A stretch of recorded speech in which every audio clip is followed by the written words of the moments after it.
Have we got a video a lot of you guys are going to like? This is how to mod Crisis Core Reunion on PC. Now, it's important to note that as of right now, recording this video on December 26, 2022, you cannot currently mod Crisis Core on PC from the Epic Games Store. Your version has to be the Steam version in order for this to work. When it is finally updated, I will be able to make a video on how to do this on Epic Games Store as well, because I want to make sure everybody is able to do this that possibly can. In the description below this video, you're going to find all the materials you need in order to mod Crisis Core Reunion. I will have WinRAR there, but you could also use 7-zip if you use that, or you could also use the default Windows extractor. Now, with that being said, let's get into the video. So you find yourself on Google, Chrome, whatever browser it is you're using, and we're going to type in Crisis Core Reunion Nexus mods. Easiest way to do it, to be honest. So you can click on the first link right here, and it brings you to the home page. Looking down below here, the most important thing you're going to need to install is the Crisis Core Final Fantasy VII Reunion UTOC pack patcher. This will allow you to put packs into the game, which are the mods. So in order to do this, we're going to simply just click on this page, you scroll down, Nexus. I do recommend making an account for it, because when you have an account for Nexus, whatever mod it is you downloaded, it lets you know if there's an updated version for it and you need to install it. They give you all the little instructions too. Majority of mods do this, so shout outs to them, but I'll be walking you guys through this because it can be a little confusing. I was as well. I saw some people in the comments were too. But essentially, you're going to want to go to Files and download the most up-to-date patcher. Version 00.4 is the up-to-date version, so we'll be downloading that one. Slow download. It will take some time. That's what happens with the free account. And there you go. Mine downloaded with WinRAR. So what we're going to do is we're going to need to open up Steam and locate Crisis Core Reunion. From here, we're going to go to Manage and browse the local files. Now, according to the website, we need to go and click on the CCFF7R file, go into binaries, Win64, and right here is where all the magic will be happening. And we're going to be opening up the pack patcher that we downloaded. So we're going to open it up with WinRAR. It should open up in a window like this. There will be a README. You can double click and read it if you want. These are the same exact instructions that are on the website, but just in case you need it, it's here. So we're going to take the pack patcher and we're going to drag it onto our desktop. I already did that. You literally just drag it from that window and put it there. We're going to open it up. And you see in here, it says it's going to detect the game exe file. It's in this area as of right here. So what we're going to do is we're going to take this exe and we're going to drag it into the CMD window. And it's going to populate exactly where it's located in our file. Then we're going to press enter. It's creating a backup. And it should be done, and it should have already put a .bak file inside of here. And from there, we're going to press done. So now your Crisis Core Reunion is almost ready for modding. The next thing we're going to do now is go back 2 spaces, and in here where it says Crisis Core Final Fantasy VII Reunion, binaries and content, we're going to click on content. We're going to go into the packs folder, and on the top here, I already have it here, but we're going to want to create a new folder, which you guys can do by right-clicking, clicking new, and then folder, and we're going to name it ~mods, you know, a little squiggly above the tab icon. Click on that, create that folder. It'll be obviously empty. This is where we are instructed to upload majority of the mods. This is the same case. If you guys are familiar with Final Fantasy VII Remake's modding, it's essentially the same process. So now that it's ready for modding, let's check out some mods. Let's go over here. I would like to showcase to you guys the Zack Remake Cloud outfit. I think it's pretty cool because it's Cloud's outfit from Remake with the single pauldron, but there is a glitch currently with it, and it's still being fixed because right now, when you get to the time skip portion where Zack's character model changes, this happens. Ninja Grime, the modder who created this, is actually working on a fix for this, so when that is up, you'll see it here on the channel. I think that's a pretty cool one. But the next cool one, if you guys go through and you see, they have all kinds of different stuff. Right now, they got enhanced visuals, which improve like the graphical fidelities of the game by upgrading your engine INI file for Final Fantasy VII Remake modders. You guys know exactly what that is. That is how we are able to access more graphical enhancements for Final Fantasy VII Remake that they didn't include with the game by default, sadly. But there is this one, which is pretty cool right here. You can put Cloud and the Buster Sword over Zack, which does look kind of funny because I just feel like Cloud's head is a little too small for this body right now. And what it does is it replaces all non-cutscene instances of Zack with Cloud and the Buster Sword. This does require the UTOC sideload patcher that we installed already. You gotta drop the files within the zip folder into content packs or content packs and mods. Mods is just to make it a little bit more easier to find. And we have the latest up-to-date one. We're going to manually download it. Now that it's done, we are going to... They named it BltzZ. Let's open up the mods folder that we created, which is here, just to go back and show you guys. Tilde mods, open it up. We're going to take all of these files here and drag it into mods. And so now we're in the game after booting it up. Very simple install, as you guys can see. And now we are playing as Cloud, the boy himself. Bye now.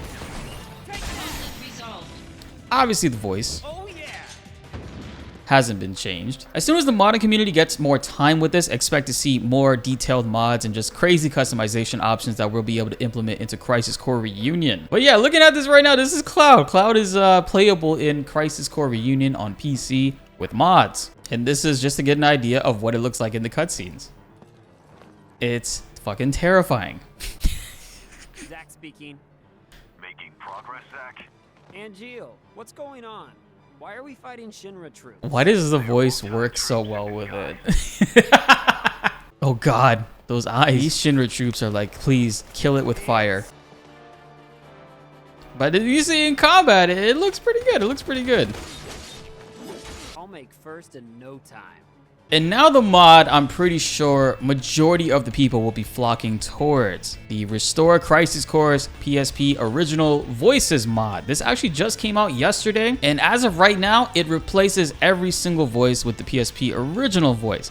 If you guys found this helpful and you want to see more, there is no better place to be than this channel right here. So make sure you guys to subscribe and hit that notification bell to not miss out on any more Crisis Core or in general Final Fantasy news. We got all the updates, all the latest coming at you. You don't want to be anywhere else. Subscribing will help increase this number past 27% as we get closer to the 50 mark. And also hit that like button if you found this helpful and it got you exactly what you wanted or got you ready to soon get exactly what you wanted. But again, it's important to note, guys, that these mods do have some bugs, unfortunately. If you're like me and you personally would just prefer to switch Zach's voice and leave everybody else's newer ones in there, you can't do that as of right now. A lot of people in the comments of this mod as well are requesting that a Zach only voice actor change mod is dropped. I believe that is something that they might be able to do, but it'll take some time to separate all that stuff. In addition to changing up everybody's voice, there are some glitches where apparently after chapter 2,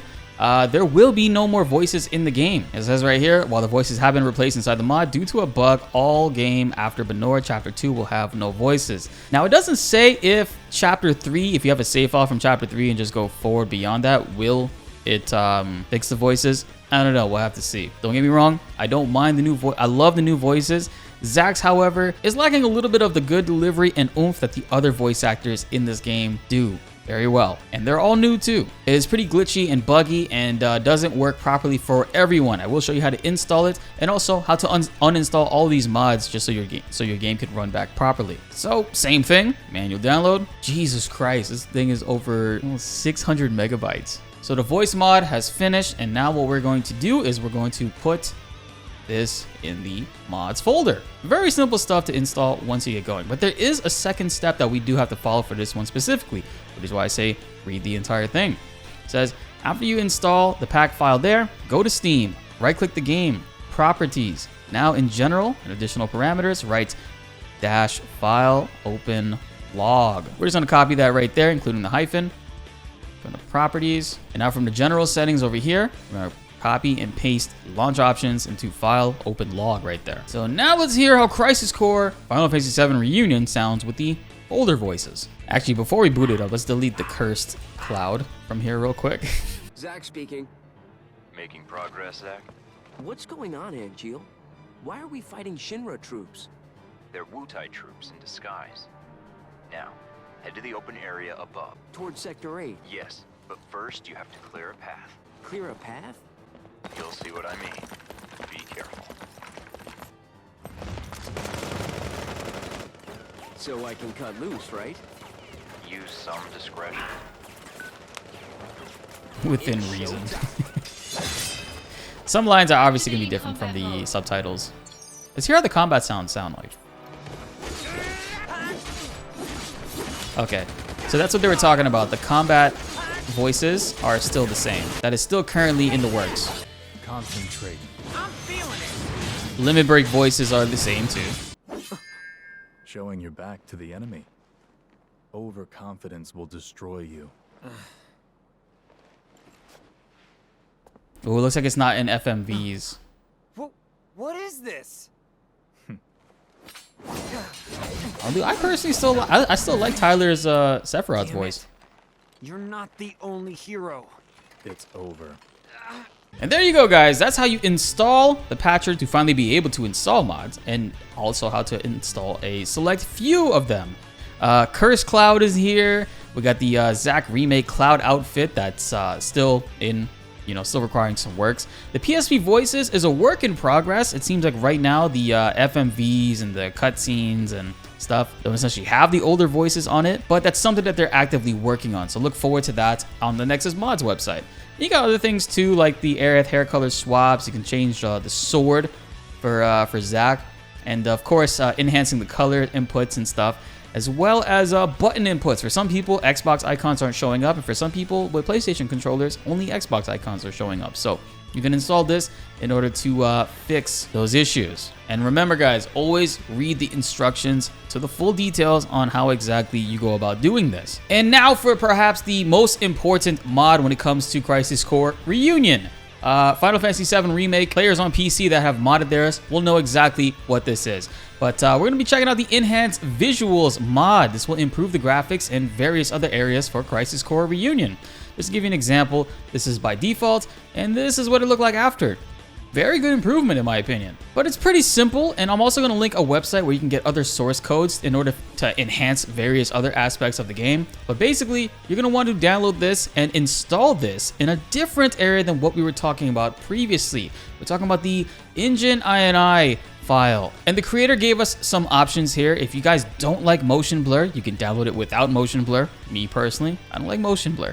But if you like motion blur, you like the little effect that it gives, you can honestly download that as well. Or you can manually add or remove it however you want. But for this video's sake, we're going to download with the motion blur because it's a very noticeable difference with it. It's only 2 kilobytes because it's technically a notepad file. The easiest universal way to find this folder we need to put the Engine INI file in is we go into your start task on the bottom left. When it opens up, type in run. Open up the run program, and inside of here, we are going to type in %app data %, all one word. Hit OK, and we're going to be in the roaming folder. From roaming folder, we're going to go into the app data on the top left, then click local. And from local, you're going to find CCFF7R. Click on that, go into saved, Fig, Windows No Editor, and here is the Engine INI. Now, when you open it up on your own, you're going to see a bunch of plugins and different things that essentially come with the game. However, what we're going to be doing right here, just to be on a little bit of the safe side, let's take the Engine INI that we have here in Crisis Core right now. We're going to take it and we're going to put it somewhere else. The one that we downloaded with motion blur, we're just going to take and drag into here. Now I'm going to open it up to show you guys what exactly it has inside. So when you boot up most PC games, it's essentially you're able to adjust the graphics and fine tune things. By default, you can't do that with Crisis Core. For whatever reason, the game developers did not want to implement that. However, it is still technically in the game if you add it through the Engine INI, which this modder did. If you look through here, max quality mode number 1, detail mode, there's a whole bunch of different filters and different graphical enhancements through Unreal Engine 4 they were able to utilize and just make the game look overall much more prettier. And you see the motion blur down here has been added in as well. But what if I told you you don't have to stop right there? If you really want to fine tune this to the best of your abilities, you can actually go to this site here that I have listed in the description below. But basically, this is an Unreal Engine 4 console variable and command site. This allows you to take various commands here, and it tells you what each one does, how you can allocate it and stuff by adding numbers to it, and you utilize this to increase your graphics in whichever way that you want. If there's something on here that's technically not here, you can add it in to however it is you want it to be. And that's why we have the other one saved, guys. We're able to delete the current Engine INI that we downloaded from the modder and install our old one if you want to.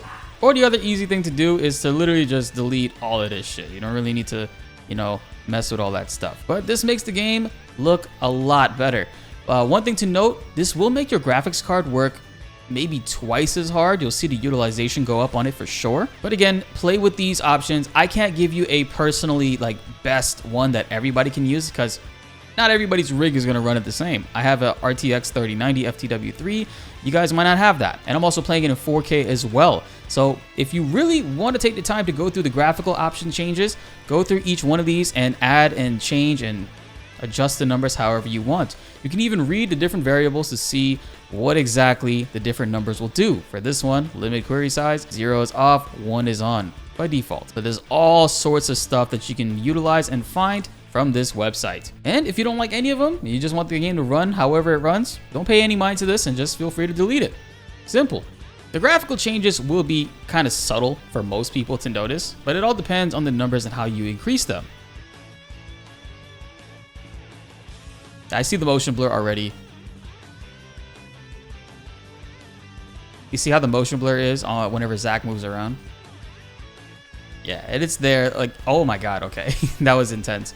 If you see it, like, how aggressive the motion blur gets on the assault twisters there. And it's not just motion blur that this thing added, obviously. It added blooms, it added ambient occlusions, it added a whole bunch of stuff that the actual options and settings for Crisis Core don't come with. And remember, this was a thing, a big deal for Final Fantasy VII Remake, because Remake had by default dynamic resolution on it, and for a lot of people it messed with the way the graphics look. So definitely install this and fine-tune this to your liking if you want your game to look the best that it possibly can.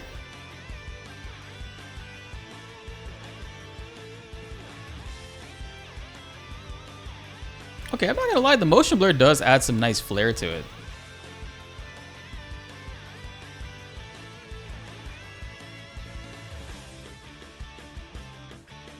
This is just the modder's like personal choices for the graphical enhancements. Fine tune it to your liking however you want, guys.